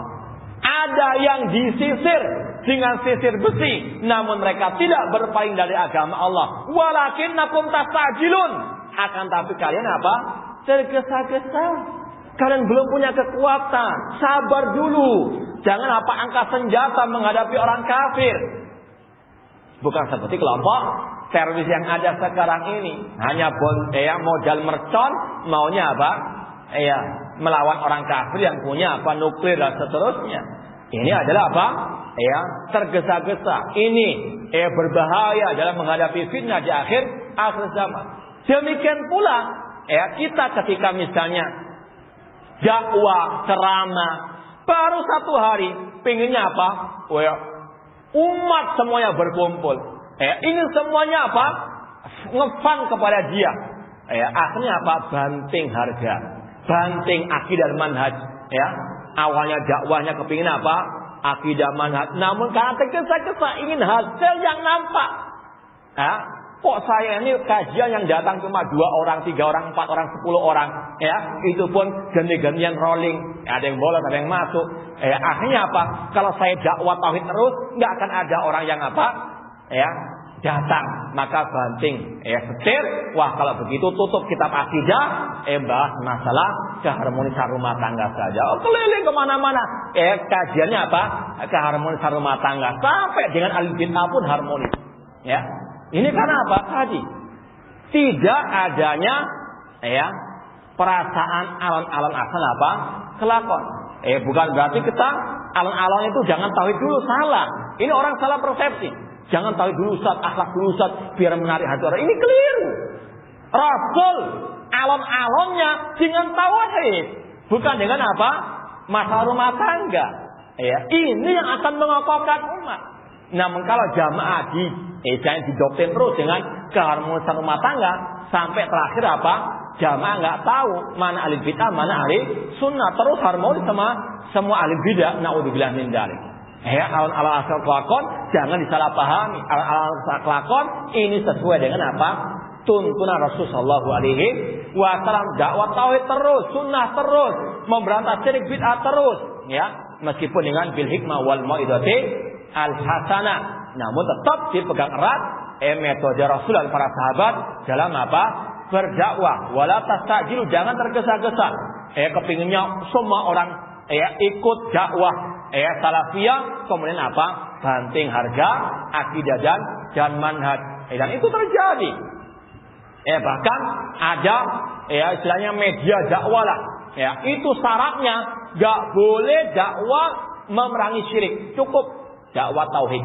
Beribadahlah kepada Allah, jangan ngomong syirik. Nanti umat akan apa? Sampai sebegitunya.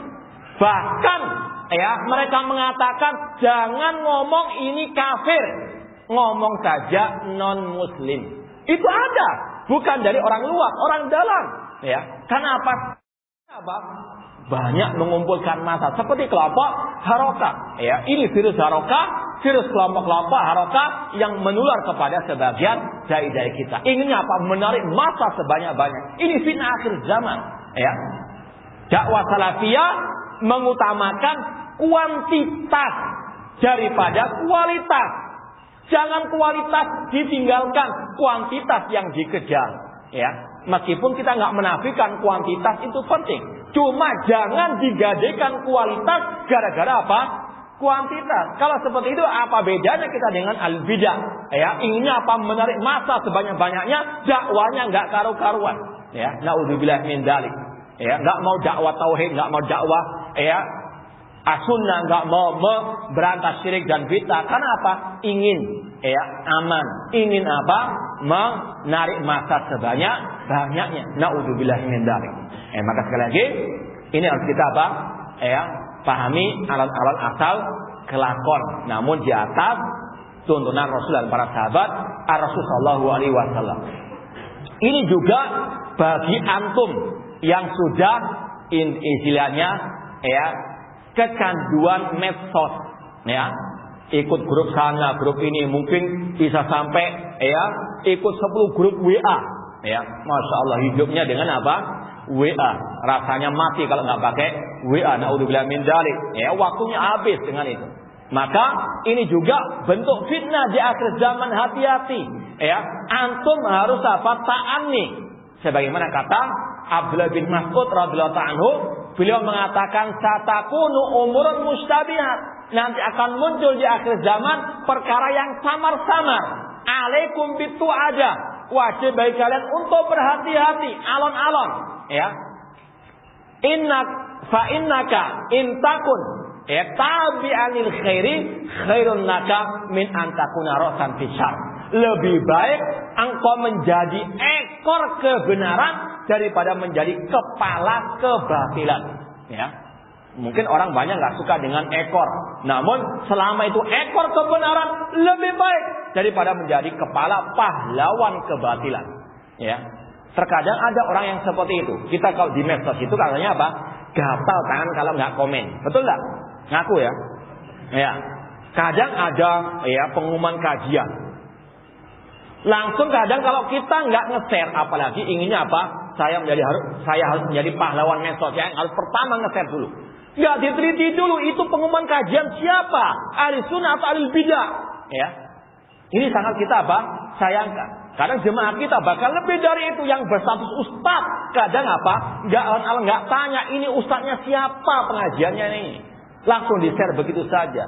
Haram, ya, bisa menyesatkan umat. Kita akan menanggung dosanya. Alaikum bita'anni. Hati-hati tanya dulu, ini siapa, kajian siapa ini? Jangan di-share dulu. Ya. Juga tanya kalau ada makalah, ini betul atau tidak?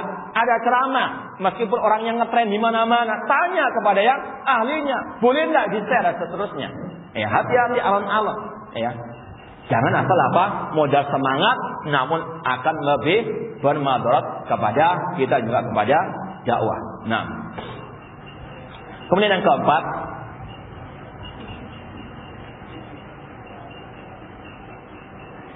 luzumu jama'atil muslimin.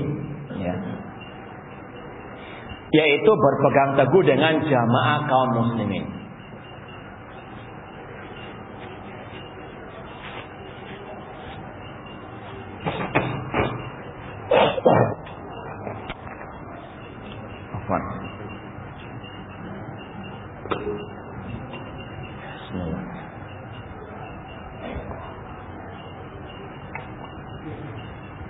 Berpegang teguh dengan jamaah kaum muslimin dan imam mereka, pemimpin kaum muslimin. Ada sebuah hadis yang panjang lebar yang diriwayatkan oleh Hudzaifah bin Yaman radhiyallahu anhu. Hudzaifah pernah berkata, "Kana an-nasu yas'aluna Rasulullah sallallahu alaihi wasallam 'anil khairi wa kuntu as'alu 'anil syarr makhafata an yudrikani." Dahulu manusia bertanya kepada Rasul tentang kebaikan, namun aku bertanya kepada Rasul tentang kejelekan, karena aku khawatir tertimpa kejelekan tersebut. Kemudian kata Hudzaifah, "Ya Rasulullah, inna kunna fi jahiliyatin wa syarrin, faja'an Allah bi'anil khairi." Ya Rasulullah, dahulu kami dalam keadaan jahiliyah dan kejelekan. Fahal ba'da hadzal khairi min syarrin? Apakah setelah kebaikan ini akan ada kejelekan? Kata Rasul, "Na'am, iya akan ada kejelekan." Fahal ba'da hadzal syarri min khairin? Apakah setelah kejelekan ini akan ada kebaikan? Kata Rasul, "Na'am wa fihi daqan." Ya ada kebaikan namun ada asapnya. Wa ma daqanu ya Rasulullah? Hudzaifah bertanya, apa asapnya itu ya Rasulullah? Qaumun yasunnuna bi sunnati wa yahduna bi ghairi hadi. Yaitu kelompok yang tidak berpegang teguh dengan sunnahku dan tidak menyeru kepada petunjukku. Kemudian kata Hudzaifah, "Fahal ba'da hadzal khairi min syarrin?" Apakah setelah kebaikan ini akan ada kejelekan? Kata Rasul, "Na'am, du'atun ala abwabi jahannam." Akan ada dai-dai yang menyeru ke neraka jahanam. Hati-hati. Nggak semua dai itu baik, nggak semua dai bisa kita ambil ilmunya, nggak semua dai bisa kita dengarkan ceramahnya. Lihat jauh. Di sini kata Rasul akan ada dai-dai yang menyeru ke neraka jahanam. Man ajabahum ilaiha qadafuhu fiha. Barang siapa yang mengikuti ajakannya, mereka akan dimasukkan ke dalam neraka jahanam. Hati-hati, waspada, selektif dalam menimba ilmu agama. Tidak semua ustaz bisa diambil ilmunya kecuali yang tadi, Alkitab wa sunnah dengan pemahaman para salafus al-ummah. Ukurannya bukan retorika, ukurannya bukan ketenaran, ukurannya bukan ketampanan, namun ukurannya apakah ustaz itu di atas ilmu yang benar, di atas akidah manhaj salaf atau tidak. Itu ukurannya. Ini akhir zaman penuh dengan fitnah, dai-dai yang menyerukan neraka jahanam. Kemudian kata Hudzaifah, "Sifhum lana ya Rasulullah." Ya Rasulullah, gambarkan tentang sifat mereka. Rasul mengatakan hum min jildatina wa yatakallamuna bi alsinatina. Mereka dari kulit-kulit kita dan berbicara dengan bahasa kita. Mungkin fasih bahasa Arab. Lulusan Timur Tengah luar biasa, ya. Luar biasa ketenarannya, namun akidahnya sesat, manhajnya sesat, hati-hati. Kemudian kata Hudzaifah bin Yaman, "Ya Rasulullah, kaifa in adrakna dzalik?" Apa sikap kita ketika mendapati dai-dai yang meneru ke neraka jahanam tadi? Rasul mengatakan, "Talzam jama'atal muslimin wa imamahum." Pegang erat jamaah kaum muslimin dan imam mereka, pemimpin kaum muslimin. Ya, ini juga salah satu ciri, atau bagaimana membedakan dai yang sesat dan yang tidak sesat. Dai Ahlussunnah dengan dai Ahlul Bidah. Dai salafi sejati dan dai salafi imitasi. Lihat bagaimana sikapnya terhadap pemimpin muslim. Kalau ada dai meskipun gelarnya profesor, doktor, namun kalau dia suka mencaci pemimpin kaum muslimin, mengkritik pemimpin kaum muslimin di hadapan umum, apalagi sampai menyeru kepada kudeta, maka ini adalah dai yang ala abwab jahannam. Ini adalah dai yang menyimpang dari ajaran Ahlussunnah wal Jamaah. Karena kata Imam Nawawi rahimahullah, ulama salaf telah sepakat ijma haramnya mengkudeta pemimpin kaum muslimin bagaimanapun kezaliman mereka. Tahzam jama'atal muslimin wa imamahum. Ya, kalau kita mau membahas tentang masalah sikap Ahlussunnah terhadap pemimpin, ini butuh kajian khusus sampai malam hari nanti. Mau? Ya, dan alhamdulillah kita sudah sering menyampaikan ini, mungkin bisa dilihat di YouTube atau yang lainnya. Yang intinya ada 8 poin sikap Ahlussunnah terhadap pemimpin kaum muslimin. Yang pertama, membaiat pemimpin. Baiat hanya untuk pemimpin kaum muslimin, bukan pemimpin ormas, bukan pemimpin yayasan, bukan ustadz pengajian. Namun baiat untuk siapa? Pemimpin kaum muslimin. Yang kedua, menghormati pemimpin kaum muslimin, yang muslim ya tentunya. Yang ketiga, mendengar dan taat dalam hal yang ma'ruf kepada pemimpin muslim. Yang kelima, apa yang ke? Masya Allah, berarti nggak tidur ya, alhamdulillah. Yang keempat, bersabar atas kemungkaran kesalahan pemimpin. Yang kelima, betul ya, kelima ya. Menasihati pemimpin dengan cara yang baik, dengan rahasia dan dengan ucapan yang lemah lembut. Menasihati pemimpin dengan cara rahasia, sembunyi-sembunyi, dan dengan ucapan yang lemah lembut. Yang keberapa? Yang keenam, mendoakan pemimpin dengan kebaikan. Mendoakan pemimpin dengan kebaikan. Yang ketujuh, tidak memberontak kepada pemimpin kaum muslimin. Yang kedelapan, yang terakhir, menjalankan sebagian ibadah bersama pemimpin kaum muslimin. Menjalankan sebagian ibadah bersama pemimpin kaum muslimin seperti berjihad, berhaji, salat Idul Fitri, Idul Adha bersama pemimpin kaum muslimin. Nah, itu penjelasannya panjang lebar 8 poin itu.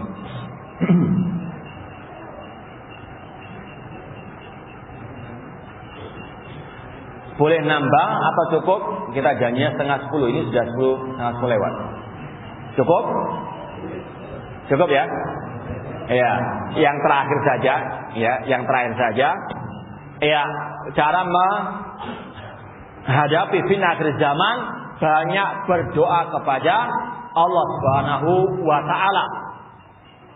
Apalagi Rasul mengajarkan kepada kita, memerintahkan kepada kita dengan sabda beliau, ta'awwadhu minal fitan. Berlindunglah kalian kepada Allah dari segala bentuk fitnah. Dan kita setiap sholat ketika tasyahud akhir dianjurkan meminta perlindungan dari 4 hal.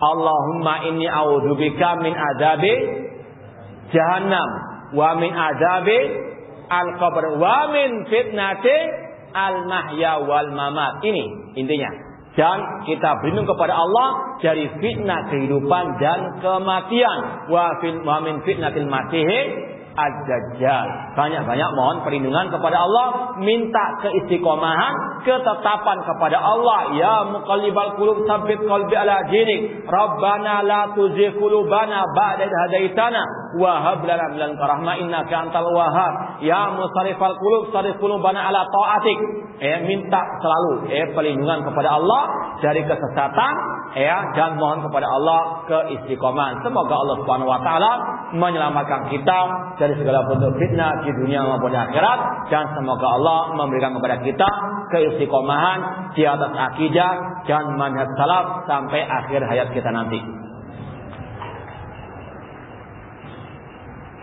Ya, kita baca soalnya. Bismillah. Kehendak Allah ada kehendak syar'i dan kehendak kauni. Dalam kehendak syar'i, kehendak Allah bisa berbeda dengan kehendak manusia. Bukankah ini berarti bahwa manusia memiliki sebagian kekuasaan untuk berkehendak yang Allah tidak mampu berkehendak? Nah, ini salah satu yang kita sampaikan tadi, virus kelompok Qadariyah. Ini sudah ada, yang kita usudon mungkin sekedar bertanya subhat orang lain, ya. Mudah-mudahan bukan subhat dari dirinya. Ya, kalau ada segera bertobat, ya. Ahlussunnah wal Jamaah mengatakan orang itu wajib beriman kepada takdir, ya, lewat 4 tingkatan.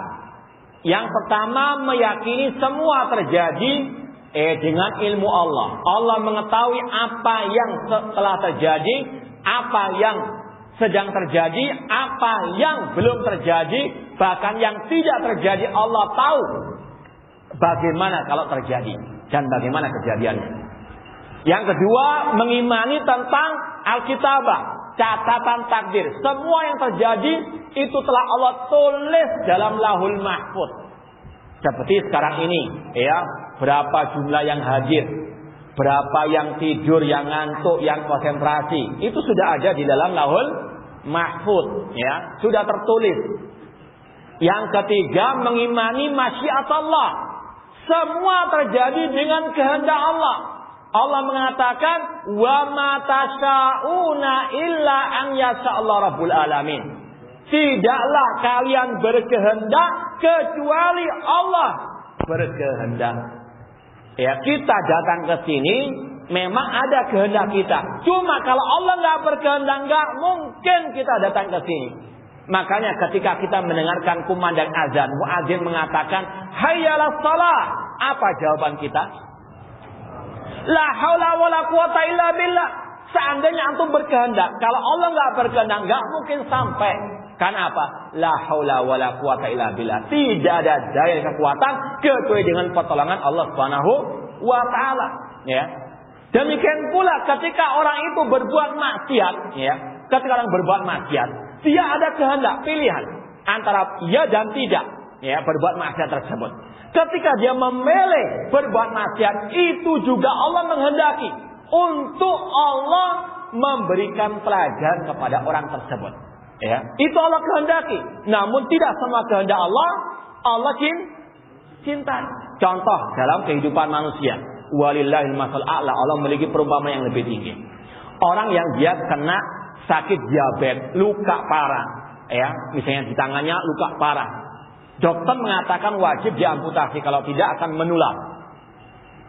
Orang itu ketika mengatakan iya diamputasi, sebetulnya dalam hatinya apa? Gak rela, gak ridho. Gak ada orang yang ridho tangannya dipotong. Cuma demi apa? Kemaslahatan. Awalnya pahit, cuma di belakangnya ada hikmah yang paling banyak, yang banyak.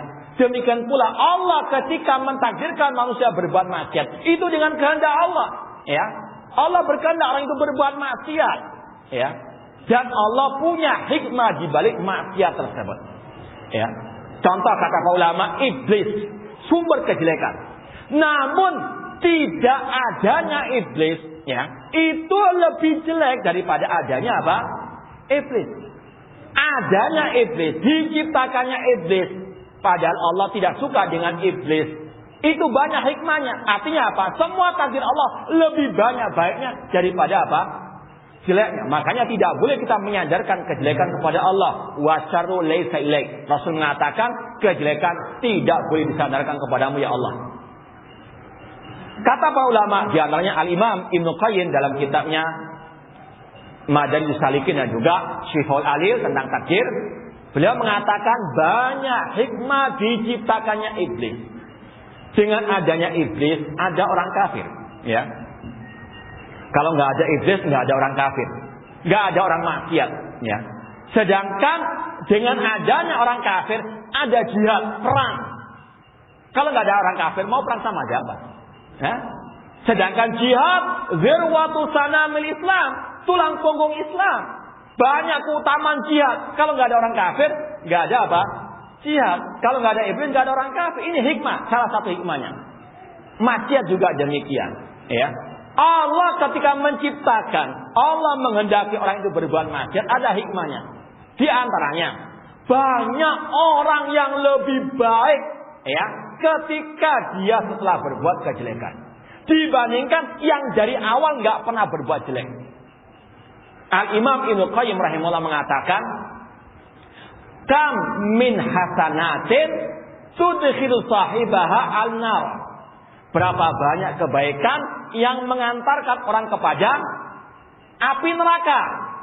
Wa kam min sayi'atin tudkhilu sahibaha al-jannah. Dan berapa banyak kejelekan mengantarkan pelakunya ke dalam surga. Jangan protes ya. Gak kebaik tak usah. Kejelekan kok ke surga, kebaikan kok ke neraka. Lihat sarahnya dulu, ya. Ini hikmah di balik kejelekan. Diciptakannya kejelekan. Terkadang ada orang itu luar biasa maksiatnya. Mulai dia balik sampai kuliah, maksiat semuanya dia lakukan, ya. Namun setelah dia tahu kajian sunnah, ya, Masya Allah, hatinya leleh, tobat-tobatan nasuha. Luar biasa semangatnya menimba ilmu agama, ya. Duduk di depan, nyatat, dengarkan. Ada pun yang sudah tahu orang ngaji, ngantuk, ya. Artinya apa? Ini yang mengantarkan orang itu kepada apa? Ke surga, karena tahu dulunya itu jelek, dia ingin menebus kejelekan itu dengan kebaikan. Innal hasanat yudhibna apa? Namun yang dari balik sampai usia tua baik, luar biasa saja amal-amalnya. Meskipun kita nggak mencela, cuma ini luar biasa ingin menebus kejelekannya dengan kebaikan. Makanya ini salah satu hikmahnya. Ya itu yang kita ketahui. Adapun yang lain kita nggak ketahui. Banyak intinya apa? Allah ketika menghendaki sesuatu, meskipun kelihatannya jelek, namun di balik itu banyak baiknya, banyak hikmahnya. Terkadang akal belum bisa apa? Menerangnya. Intinya semua terjadi dengan kehendak Allah, yang jelek maupun yang baik. Makanya Rasul mengatakan, wa antu'mina bil qadari khairihi wa syarrihi. Engkau beriman kepada takdir yang baik maupun yang jelek semuanya, yaitu dengan ilmunya Allah, dengan catatan takdir Allah, dengan kehendak Allah, dan itu adalah ciptaan Allah Subhanahu wa taala. Kalau kita masih bingung, jaga lisan, ya. Bertanya saja, karena Rasul mengatakan, idza dzukral qadar fa'amsiku. Jika sampaikan masalah takdir, jaga lisan, jangan sampai berkomentar seperti tadi. Ya, ini menyakiti atau kurang adab kepada Allah Subhanahu wa taala. Paham? Pembahasan masalah takdir juga butuh tahunan, ya. Butuh pelajaran khusus. Bahkan Ibnu Qayyim menulis kitab masalah takdir Syiful Alim, mungkin sekitar 400 halaman masalah takdir saja. Nah. Masya Allah, ini cerita apa ini?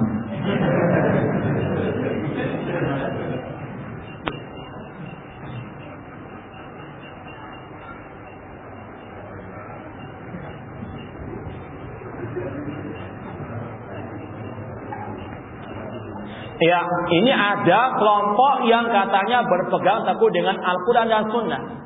Ya, namun kenapa kok dikatakan sesat? Kita sampaikan tadi, tidak cukup hanya Al-Quran dan Sunnah, namun dengan pemahaman siapa? Pemahaman para salafus saleh. Ya, banyak kelompok-kelompok sesat, seperti Syiah, mereka juga berpegang teguh dengan Al-Quran dan Sunnah. Mereka punya kitab tafsir. Di rumah mana aja kitab tafsirnya Syiah. Tafsir Al-Ayyashi, tafsir Al-Qummi. Cuma mereka tafsirkan sesuai dengan hawa nafsu mereka, dengan bisikan setan-setan mereka. Contoh ya, dalam tafsir Al-Qummi, kalau dibuka, Alif Lam Mim, Dzalikal Kitabu La Raiba Fi. Dzalikal Kitab, yang masyhur, yang ma'ruf, artinya apa? Itulah Alkitab. Apa nama Alkitab itu? Masa nggak tahu? Jangan-jangan apa Alkitab yang masuk dalam surat Al-Baqarah ayat yang kedua? Dzalikal Kitabu La Raiba Fi hudal lil muttaqin. Itulah Alkitab, ya. Huda la raiba fi, tidak ada keraguan padanya, petunjuk bagi orang bertakwa. Itu yang masyhur. Alkitab artinya apa? Al-Quran. Itu ulama tafsir semua sepakat, ya. Namun dalam tafsirnya Syiah dikatakan dzalika aliyun la raiba fi hudal li syiatina. Itulah Ali bin Abi Thalib yang tidak ada keraguan padanya sebagai petunjuk bagi Syiah kita. Paham ya? Mereka pakai ayat, cuma mereka tafsirkan sesuai dengan apa? Saja orang itu mereka. Apalah artinya? Bukan ayat yang salah, tafsir mereka yang batil. Ya, kelompok Khawarij, bahkan Ali bin Abi Thalib dibunuh dengan dalil Al-Quran. Abdurrahman bin Muljam ketika membunuh Ali bin Abi Thalib, menyabetkan pedangnya kepada Ali bin Abi Thalib, dia membacakan ayat, wa minan nasi man yasinab sabata wa amardatillah. Di antara manusia ada orang menjual dirinya untuk Allah, berjihad di jalan Allah, kemudian dibunuh. Membunuh Ali bin Abi Thalib pakai dalil ayat. Betul apa enggak? Yang salah apanya ini? Ayatnya benar, penafsirannya, penggunaannya, pendalilannya yang keliru. Maka dakwah salafiyah selalu mengumandangkan, pahami Islam sesuai dengan Al-Quran, hadis yang sahih, dengan pemahaman para salafus saleh. Contoh tadi, misalnya ya, Allah mengatakan Ar-Rahman 'alal 'arsy istawa. Allah istawa di atas arsy. Ada penafsiran, itu artinya istaula. Kita tanya, apa ada para salaf, sahabat yang mentafsirkan istawa dengan istaula? Kalau tidak ada, ini tafsir yang batil. Apalagi jelas ulama tabi'in mentafsirkan istawa artinya ala wartafa. Allah tinggi di atas al-arsy. Jadi sekali lagi, jangan tertipu dengan ayat, dengan hadis. Lihat apa pemahamannya. Makanya ulama mengatakan, laisa sya'nu antastadil wa innama sya'nu an yakuna istidlalu kasaiha. Bukan ukurannya itu engkau berdalil dengan ayat ataupun hadis, namun bagaimana menempatkan ayat dan hadis tersebut. Ya, kelompok tarekat misalnya mengatakan kalau sudah tingkat makrifat nggak ada kewajiban sholat, puasa Ramadan. Apa dalil mereka? Wa'bud rabbaka hatta ya'tiyakal yaqin. Beribadalah kepada Allah sampai datangnya keyakinan. Kalau sudah yakin, nggak ada kewajiban beribadah. Betul? Naudzubillah min dzalik. Pakai ayat loh ya, jangan salahkan loh ya. Bukan ayat yang salah, pemahamannya. Makanya tidak cukup ayat dan hadis. Pemahamannya bagaimana? Apalagi ada kelompok-kelompok yang luar biasa membahas, mengkaji kutubus sittah, Namun apa? Pakai pemahaman akalnya sendiri atau pemahaman tokohnya sendiri. Gak sama dengan pemahaman para salafus saleh. Maka ini tetap sesat. Bukan ayat dan hadis yang sesat, pemahamannya yang apa? Yang sesat. Makanya Al-Imam Ibnu Abil Is Al-Hanafi dalam Syarh Aqidah Tahawiyah beliau berkata, bal su'ul fahmi anillahi wa rasulihi man sya'kulli bid'atin wa dhalalatin fi hadil ummah. Kata Imam Ibnu Abil Is Al-Hanafi dalam Syarh Aqidah Tahawiyah,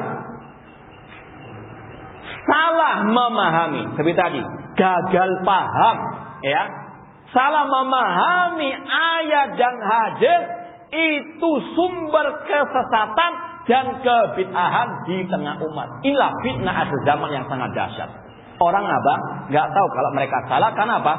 Mereka juga pakai ayat, pakai hadis, cuma pemahaman yang keliru. Kata Imam Ibnu Abil Is, inilah sumber kesesatan, sumber kebid'ahan. Salah memahami ayat, salah memahami hadis, salah berdalil dengan ayat dan hadis.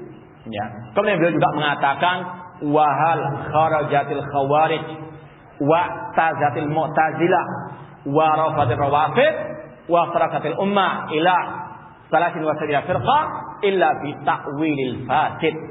Kata beliau juga, tidaklah kelompok khawarij memberontak, tidaklah kelompok mu'tazilah mengasingkan diri tersesat, tidaklah kelompok syiah rafidah menolak kekhalifahan Abu Bakar dan Umar, tidaklah umat terpecah menjadi 73 golongan illa bitakwil fasid, kecuali gagal paham, kecuali sebab utamanya salah memahami mentafsirkan ayat dan hadis. Nah,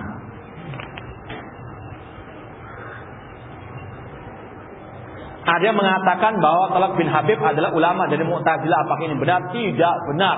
Beliau termasuk ulama tabi'in dari Ahlussunnah wal Jamaah. Apalagi namanya ulama tabi'in dari Ahlussunnah. Itu salafus saleh. Kalau Mu'tazilah itu salafus saleh, bukan tabi'in, Nah,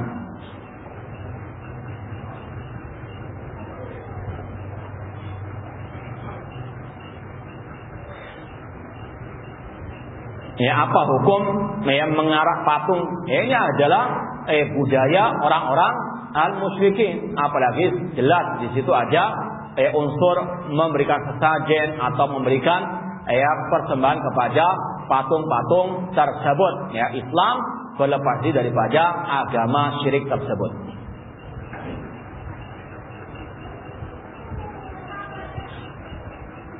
Di antara fitnah akhir zaman adalah Dajjal. Soal memanasnya Syam, sudah sejauh mana gejala munculnya Dajjal agar umat semakin waspada. Ana bukan peramal, jadi nggak bisa menjawab bagaimana sejauhnya memanasnya Syam sejauh mana gejala ini tadi. Ada unsur disuruh kita meramal. Cukup kita mengatakan Dajjal itu adalah fitnah yang dahsyat yang akan muncul, dan kapan munculnya wallahu a'lam. Di mana sekarang dia berada wallahu a'lam. Jangan suka meramal, karena sekarang ini banyak dai-dai yang alih profesi jadi peramal atau paranormal. Na'udzubillah min dzalik. Kita tetap waspada dengan apa? Istiqomah di atas akidah. Kata para ulama, di antara senjata menghadapi Dajjal, belajar akidah salaf, berpegang dengan akidah salaf, belajar tentang tauhid asma wa sifat. Di antaranya karena Rasul mengatakan, inna Dajjal a'war wa inna rabbakum laisa bi a'war. Dajjal itu punya dua mata, namun yang satu cacat total, buta total, yang satu cacat namun enggak buta total. Adapun Rabb kalian Allah tidak cacat matanya. Ini tauhid asma wa sifat. Allah punya kedua mata, namun tidak sama dengan apa? Nah, ini sekali lagi tetap waspada, meskipun kita nggak tahu kapan munculnya. Namun harus apa? waspada dengan berpegang teguh dengan ajaran as-salaf, dan juga kita berdoa tadi, wa min fitnatil masihi ad-dajjal.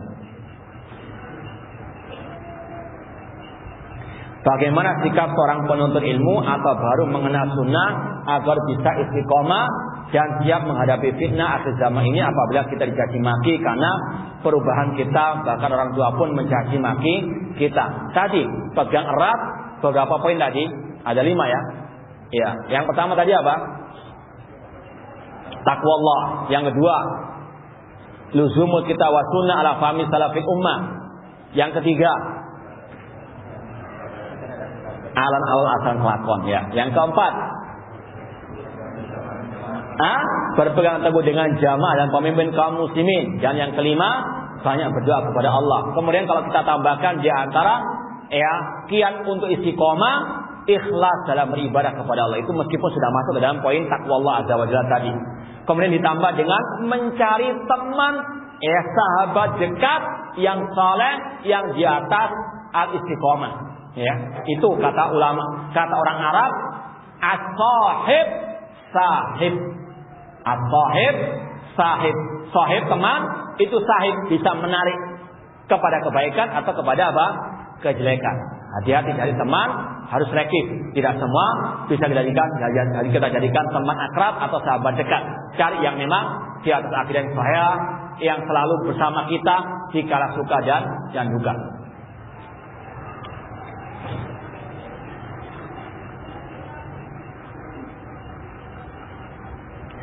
Minta tolong diulangi 4 nenek moyang kesesatan. Syiah Rafidhah, Khawarij, Murji'ah, Qadariyah. Sudah ya? Sebagian menambah dengan apa? Jahmiyah. Nah,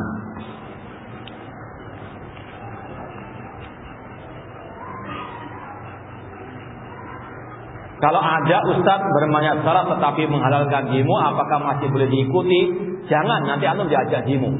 Ya, nggak diajak ngaji lagi nanti. Nah, tinggalkan. Ya, saya rasa cukup sekian apa yang bisa kita sampaikan pada kajian pagi atau siang hari ini. Mudah-mudahan bermanfaat, dan saya ulangi lagi ucapan terima kasih kepada pengurus Ma'had Al-Qudwah yang telah memberikan kepada kita kesempatan untuk saling watawasabil haq watawasabil sabar. Semoga ini sebagai pemberat timbangan amal kebaikan kita dari kiamat. Dan kepada antum yang hadir kita ucapkan jazakumullahu khairan katsira, dan mohon maaf kalau ada hal-hal yang kurang berkenan atau yang tidak benar. Itu dari ana pribadi, wal haqqu minallahi azza wa jalla. Aqul qouli hada wa akhiru da'wana alhamdulillahi rabbil alamin. Wassalamualaikum warahmatullahi wabarakatuh.